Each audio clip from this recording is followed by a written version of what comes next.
8h30, Patrick Cohen. Voici la revue de presse de Marion Lagardère. Bonjour Marion. Bonjour Patrick, bonjour Julie, bonjour à tous. Dans la presse ce matin, des pistes pour penser autrement. Oui, à commencer par la façon dont on se déplace, puisque les assises de la mobilité commencent aujourd'hui à Paris et vos journaux proposent chacun des pistes pour réinventer les transports. C'est le dossier de La Croix par exemple, qui titre « Se déplacer autrement » avec en photo de une trottinette en page intérieure. Et oui, le journal s'intéresse aux options expérimentées dans d'autres pays. Il y a les voies réservées au covoiturage en Californie, les téléphériques urbains à Medellín en Colombie, les villes comme Pontevedra en Espagne où les voitures sont bannies.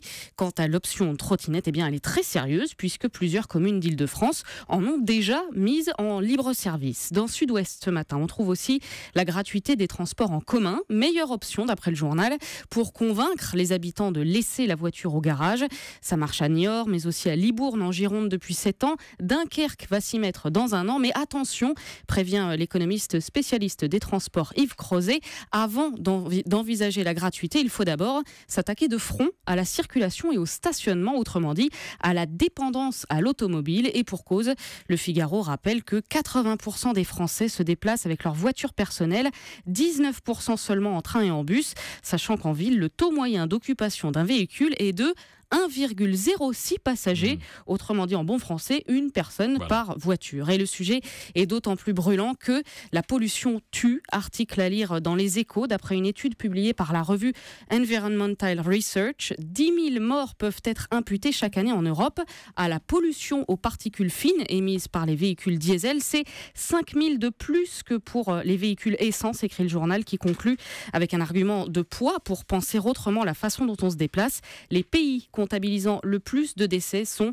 l'Italie, l'Allemagne et la France. Penser autrement, Marion, c'est aussi ce que suggère une tribune publiée dans Le Monde à propos de notre histoire. Oui, elle est co-signée par Louis-Georges Tin, président du CRAN, le Conseil représentatif des associations noires, et par le philosophe Louis Sala Molins. Et son titre a bien échauffé les esprits sur les réseaux sociaux puisqu'il propose d'enlever le nom de Colbert au lycée et au collège qui le portent. Alors les auteurs s'appuient sur le débat qui agite les États-Unis depuis l'été. Faut-il, oui ou non, déboulonner toutes les statues des généraux sudistes partisans de l'esclavage ? Or, disent-ils, la question des emblèmes esclavagistes se pose aussi dans notre pays. On ne peut pas rester dans le déni comme si ce problème n'existait pas. Et de suggérer donc de changer le nom de la dizaine d'établissements scolaires Colbert. Pourquoi Colbert ?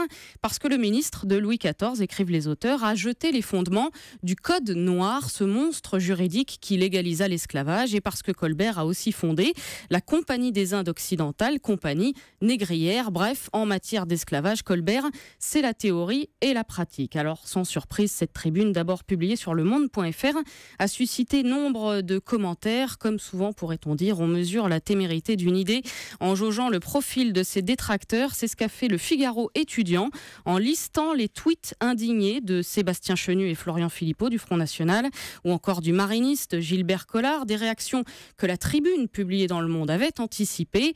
Ceux qui sont attachés à Colbert et ne veulent retenir de lui que le ministre qui sut rétablir l'économie française agisse comme ces gens qui célèbrent en Pétain non pas le représentant de Vichy, mais le vainqueur de Verdun. Or, les noms des bâtiments ne servent pas à garder la mémoire des criminels, ils servent à garder celle des héros. C'est pour ça qu'il n'y a pas en France de rue Pierre Laval, mais qu'il y en a de nombreuses portant le nom de Jean Moulin, et de suggérer au ministère de l'Éducation d'engager une réflexion pour mettre en valeur les noms des héros de la lutte contre l'esclavage. Il y en a des Français.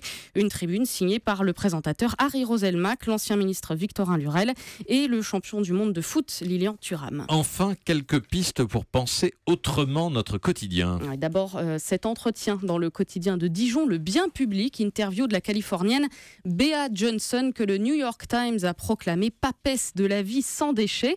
Elle est l'auteure d'un best-seller sur le sujet, traduit en 17 langues. Tout a commencé par un déménagement, explique-t-elle.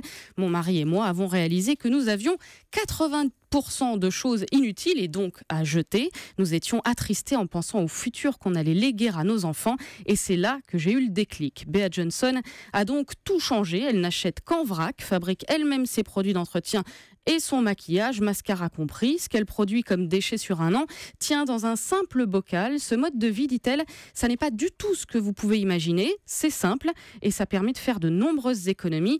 40% de budget gagné pour ce qui la concerne. Et pour encourager le lecteur, elle souligne les atouts de la France. Nombreux, vous n'imaginez pas par exemple la chance que vous avez d'avoir des marchés pour faire vos courses et de donner quelques règles de base pour y arriver. Refuser les sacs en plastique qu'on vous donne, réduire sa consommation, réutiliser ce qui peut l'être, recycler et composter. Et puis, penser autrement, l'idée s'applique particulièrement à cette semaine hivernale où tout le monde éternue, tout le monde est soudainement malade. Penser autrement. Pas encore. Notre santé, donc, Patrick, article à lire dans le Parisien ce matin sur l'épidémie de rhume et de coups de froid qui sévit autour de nous. Témoignage on ne peut plus désarmant de Jules, 17 ans, et malade. J'avais une soirée vendredi et je venais d'acheter un beau t-shirt. Donc, pour qu'on le voit bien, je suis sortie en manches courtes. Aïe. Voilà, il faut penser autrement, Jules, un nez qui coule, une bouche pâteuse et des yeux globuleux, ça n'a jamais emballé personne.